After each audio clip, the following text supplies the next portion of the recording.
सोते समय खर्राटे लेना हल्द्वानी के ट्रांजिट कैंप निवासी युवक को महंगा पड़ गया। पड़ोसी ने विरोध किया तो दोनों में बहस हो गई।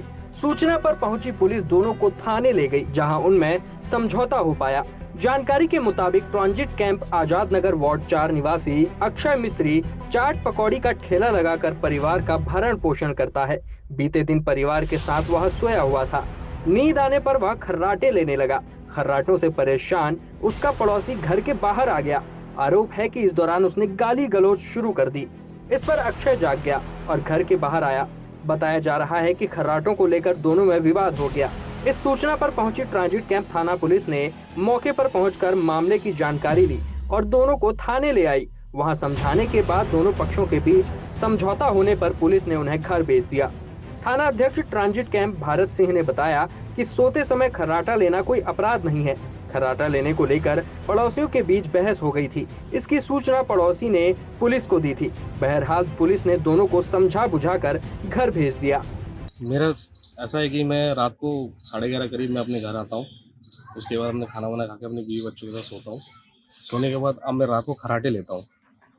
तो खर्राटे लेने में जो मेरे सामने पड़ोसी है उनको बहुत ज़्यादा ही परेशानी हो रही है, जिस कारण उन्होंने मेरे बारे में कभी यहाँ जाना, यहाँ जाके बोलना, कभी किसी से बोलना, कभी किसी प्रधान के पास जाके बोलना कि ये रात को खर्राटे लेता है और इसके लिए कुछ करो। हम क्या करें? तो क्या हम क्या करें? हम रात को सो रहे हैं तो हम क्या सो नहीं सकते अपने घर पे? इसी बात को लेके मैंने थोड़ा उनसे हमारी बहसबाजी हो गई। तो उन्होंने डायरेक्ट 112 पे कॉल किया गया उनको। 112 से फिर आई रात को 12 बजे करीब पुलिस वाले आए और आने के बाद फिर हम जिन्होंने कंप्लेन की और साथ में मुझे भी खर्राटे के थ्रू मुझे लेके चले गए कि गाली गलौज की और मैंने इनसे खर्राटे मारता हूँ, इसी चक्कर में मुझे ले गए। फिर चौकी में जाके हमारा ये समझौता हुआ कि जैसे पूछा गया हमसे कि कैसे क्या है मामला, तो मैंने बोला सर मैं रात को सो रहा हूँ, मैं खर्राटे ले रहा हूँ। तो इसी वजह से इन लोग को बार बार परेशानी हो रही है, जिससे मुझे इन लोग 2-3 बार गाली गलौज भी किया, जिससे मैं चुप रहा। तो अब मैं चुप नहीं रह सकता। मेरे को आराम से सोना है अपने घर में, अपने बच्चों के साथ रहना है, जिससे कि मेरे पे कोई दिक्कत ना आए और बार बार मेरे को इस तरीके से परेशान ना किया जाए। इससे पहले जब इनके बच्चे लोग बोल रहे हैं मेरे को डिस्टर्ब किया जा रहा है, हम सो नहीं पा रहे हैं खर्राटे की वजह से। उसके बाद इन्होंने सुबह उठते ही उनकी जो बच्चों की मम्मी है उन्होंने डायरेक्टली बोला, मुझे बड़े गंदे तरीके से बट से गली के सामने बोला गया कि ये सुअर किस तरीके से खर्राटे सोता है और इस तरीके से सुअर है ये एक बहुत बड़ा वाला। अच्छा। तो ये बहुत गलत बात है। आप मेरे से बात कर सकते थे कि भैया क्या करना है क्या नहीं, मगर इस तरीके से हमें बोला तो हमने कुछ नहीं बोला। उसके बाद हमने समझाया भैया हमसे इस तरीके से मेरे पीछे मत लगिए, नहीं तो बहुत दिक्कत हो जाएगा। पुलिस को सूचना उन्होंने दी। रात को आने के बाद इन्होंने इधर उधर बताया।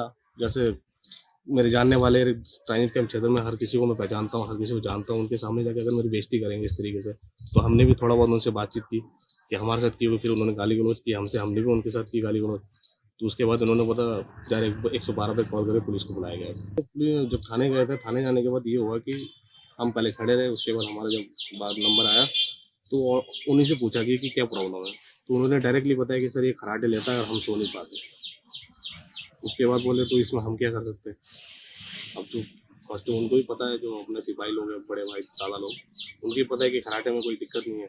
अब इसी वजह से उनको समझाया गया कि आप खर्राटे ले रहे तो हम कुछ कर नहीं सकते। तो उसके उन्होंने बोला ये कुछ अलग ही टाइप का खर्राटा लेता है, जिससे हमें बहुत परेशानी होती है।